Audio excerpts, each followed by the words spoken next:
Hey guys, welcome back to my YouTube channel. Guys, 1947 চনত ভাৰত স্বাধীন হোৱাৰ পিছত অসম ৰাজ্যত আজিলৈকে কিমানজন মুখ্যমন্ত্ৰী হ'ল তেওঁলোকৰ নামসমূহ আৰু কাৰ্যকাল একাদিক্ৰমে জানো আহক। অসমৰ প্ৰথম মুখ্যমন্ত্ৰী লোকপ্ৰিয় গোপীনাথ বৰদলৈ। তেখেতৰ কাৰ্যকাল 1946 চনৰ 11 ফেব্ৰুৱাৰীৰ পৰা 1950 চনৰ 5 আগষ্টলৈ। এয়াই গোপীনাথ বৰদলৈ। অসমৰ দ্বিতীয় মুখ্যমন্ত্ৰী বিষ্ণুৰাম মেধি। তেখেতৰ কাৰ্যকাল 1950 চনৰ 9 আগষ্টৰ পৰা 1957 চনৰ 27 ডিচেম্বৰলৈ। অসমৰ তৃতীয় মুখ্যমন্ত্ৰী বিমল প্ৰসাদ চলিহা। তেখেতৰ কাৰ্যকাল 13 বছৰ 1957 চনৰ 28 ডিচেম্বৰৰ পৰা 1970 চনৰ 6 ডিচেম্বৰলৈ। অসমৰ চতুৰ্থ মুখ্যমন্ত্ৰী মহেন্দ্ৰ মোহন চৌধুৰী। তেখেতৰ কাৰ্যকাল 1970 চনৰ 11 ডিচেম্বৰৰ পৰা 1972 চনৰ 30 জানুৱাৰীলৈকে। অসমৰ পঞ্চম মুখ্যমন্ত্ৰী শৰৎ চন্দ্ৰ সিনহা। তেখেতৰ কাৰ্যকাল 1972 বৰ্ষৰ 31 জানুৱাৰীৰ পৰা 1978 12 মাৰ্চ। অসমৰ ষষ্ঠ নং মুখ্যমন্ত্ৰী গোলাপ বৰবৰা। তেখেতৰ কাৰ্যকাল 1978 বৰ্ষৰ 12 মাৰ্চৰ পৰা 1979 4 ছেপ্টেম্বৰলৈকে। অসমৰ সপ্তম মুখ্যমন্ত্ৰী যোগেন্দ্ৰ নাথ হাজৰিকা। তেখেতৰ কাৰ্যকাল 1979 9 ছেপ্টেম্বৰৰ পৰা 1979 11 ডিচেম্বৰলৈ। অসমৰ অষ্টম মুখ্যমন্ত্ৰী শ্বাহিদ আনোৱাৰ তাইমুৰ।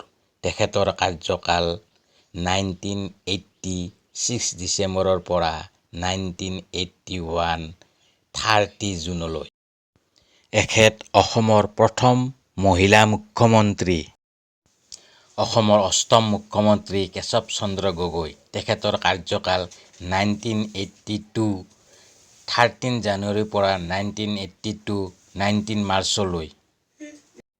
অসমৰ দশম মুখ্যমন্ত্ৰীজন হ'ল হিতেশ্বৰ শইকীয়া। তেখেতক কৰ্মশ্ৰী উপাধি প্ৰদান কৰা হৈছিল আৰু তেখেতৰ কাৰ্যকাল হ'ল 1983 28 ফেব্ৰুৱাৰীৰ পৰা 1985 23 ডিচেম্বৰলৈ। তেখেতৰ দ্বিতীয় কাৰ্যকাল হ'ল 1991 30 জুনৰ পৰা 1996 22 এপ্ৰিললৈ। অসমৰ 11তম মুখ্যমন্ত্ৰী প্ৰফুল্ল মহন্ত। তেখেত আঞ্চলিক দল AGPৰ প্ৰথম মুখ্যমন্ত্ৰী হয় আৰু তেখেতৰ প্ৰথম কাৰ্যকাল 1985 পৰা 1990লৈ আৰু দ্বিতীয় কাৰ্যকাল 1996 চনৰ পৰা 2001লৈ। অসমৰ 12 নম্বৰ মুখ্যমন্ত্ৰী ডক্টৰ ভূমিধৰ বৰ্মন। তেখেতৰ কাৰ্যকাল 1996 চনৰ 22 এপ্ৰিলৰ পৰা 1996 চনৰ 14 মেলৈ। অসমৰ 13 নং মুখ্যমন্ত্ৰী তৰুণ গগৈ। তেখেতৰ কাৰ্যকাল 2001 চনৰ 18 মে'ৰ পৰা 2026 চনৰ 24 মে'লৈ। 14 নং মুখ্যমন্ত্ৰী হ'ল জনপ্ৰিয় সৰ্বানন্দ সোণোৱাল। তেখেত BJP দলৰ অসমৰ প্ৰথম মুখ্যমন্ত্ৰী। তেখেতৰ কাৰ্যকাল হ'ল 2016 মে'ৰ পৰা 2021 মে'লৈ। অসমৰ 15 নং অৰ্থাৎ বৰ্তমানৰ মুখ্যমন্ত্ৰী হিমন্ত বিশ্ব শৰ্মা। তেখেত এজন সুদক্ষ ৰাজনীতিবিদ বুলি পৰিচিত। তেখেত সকলোৰে মামা বুলিও জনাজাত। তেখেতৰ প্ৰথম কাৰ্যকাল 2021 10 মে'ৰ পৰা 2026লৈ আৰু দ্বিতীয় কাৰ্যকাল 2026 12 মে'ৰ পৰা কণ্টিনিউ।